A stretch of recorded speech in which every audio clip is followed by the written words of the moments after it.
Salutations tête de naze et bienvenue dans ce nouvel épisode des lectures du chef. Alors je rappelle le concept, comme à chaque fois, je parle de mes lectures, que ce soit des sorties manga, ou des découvertes, ou des trucs que je lis, que je suis, des séries que je suis, tu vois.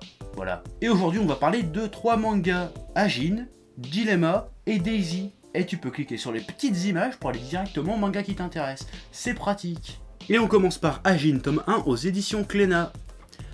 Par Gamon Sakurai et Tsuna Miura.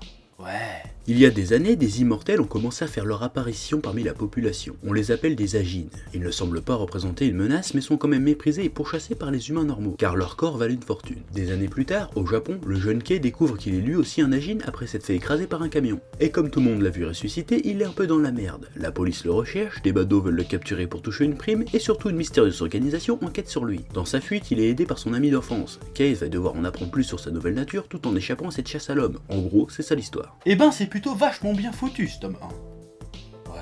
Le manga ne fait pas l'erreur de s'attarder sur les explications du concept d'Ajin et rentre très rapidement dans l'histoire. Va direct à l'essentiel, c'est super rythmé. Ça apporte quand même quelques explications au fur et à mesure, mais disons que ça ne nuit pas au rythme général de l'intrigue. Le concept des Ajin est à la fois suffisamment simple pour qu'on pige l'essentiel rapidement et suffisamment mystérieux pour susciter de l'intérêt. C'est du bon fantastique. Ça se comprend vite parce que c'est simple, mais ça nous en dit juste assez pour garder la part de mystère, de fascination et même de peur, pourquoi pas. Pour une fois, j'ai l'impression que ça aborde la question de l'immortalité autrement. C'est pas les grandes questions existentielles habituelles, du genre ouais mais la vie vaut-elle le coup d'être vécue si elle n'a pas de fin, ça fait quoi de survivre à tous ses proches, qui sont des questions fascinantes à exploiter, mais là non, en tout cas pas pour l'instant. Ça me semble être un peu plus intimiste. La question ici serait plus vislarde. Genre, si ma vie à moi est illimitée, est-ce que du coup le concept de mort aurait moins de valeur? Genre la mort c'est rien en fait. Du coup je peux tuer des gens vu que de toute façon ils ont qu'une seule petite vie. Tu vois, c'est tout de suite plus tordu. Puis évidemment la question de l'immortalité est abordée de manière plus globale aussi.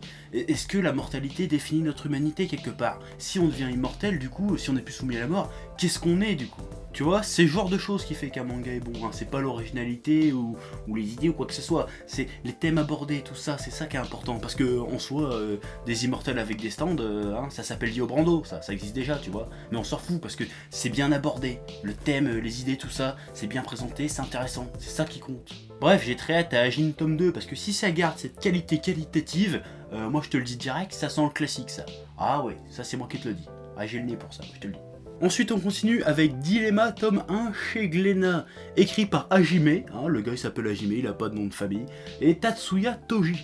Yuzuru ou Yuzuru, je sais pas comment on prononce ça, on s'en fout. Bon bah c'est un mec qui débarque dans une nouvelle école, et comme il est pas très social, il angoisse à mort de se faire mal voir par ses nouveaux camarades. Il est littéralement en panique devant la classe. Pour se calmer, il se dit qu'ils crèvent tous, tu vois, je les emmerde. Puis quand il rentre, tout le monde est mort et le prof inclus, tu vois. C'est alors qu'une petite fille apparaît, en prétendant être un joueur de dieu, et lui dit de choisir 2 personnes à ressusciter, et que s'il refuse de choisir dans le temps imparti, ils crèveront tous définitivement. En gros, c'est ça le début de l'histoire. Alors c'est bien, très bien même.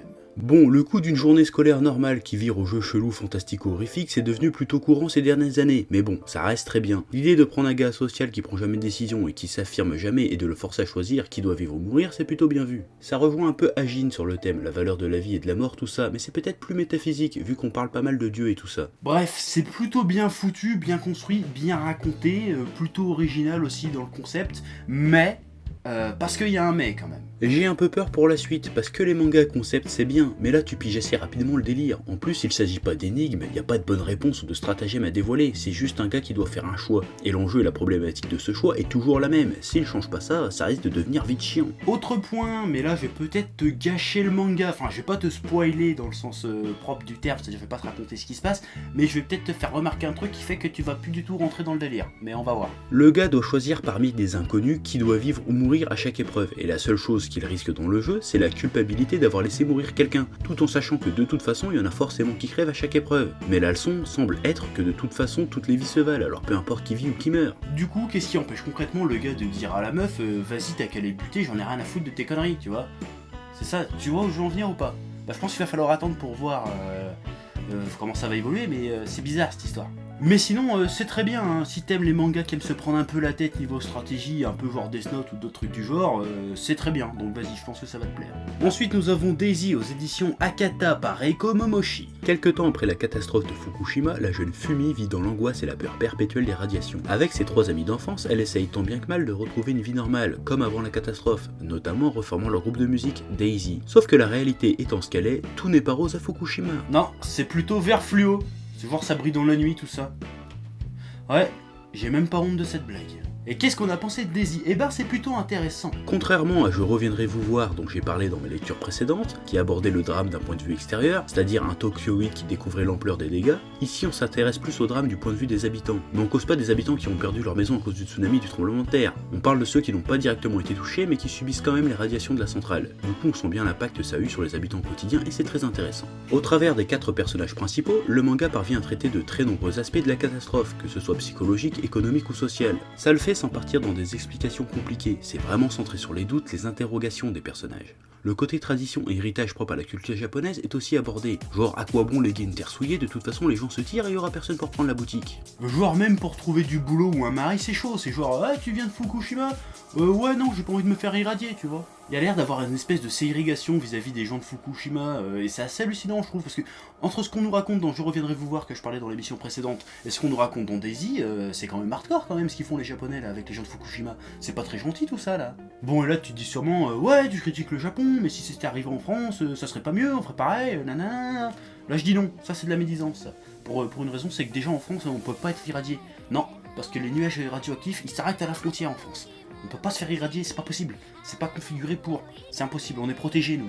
Ouais. Eh oui monsieur, je sais tout. Oui. Bref Daisy, témoignage émouvant et sincère sur les conséquences et le quotidien de Fukushima et de ses habitants. J'ai envie de dire que c'est intéressant, c'est beau.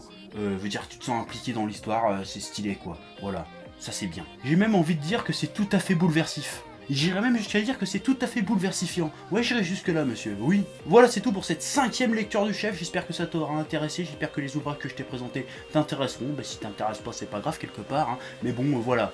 Donc maintenant, je m'en vais. Allez, peace. I didn't understand a freaking word of that shit you're spewing.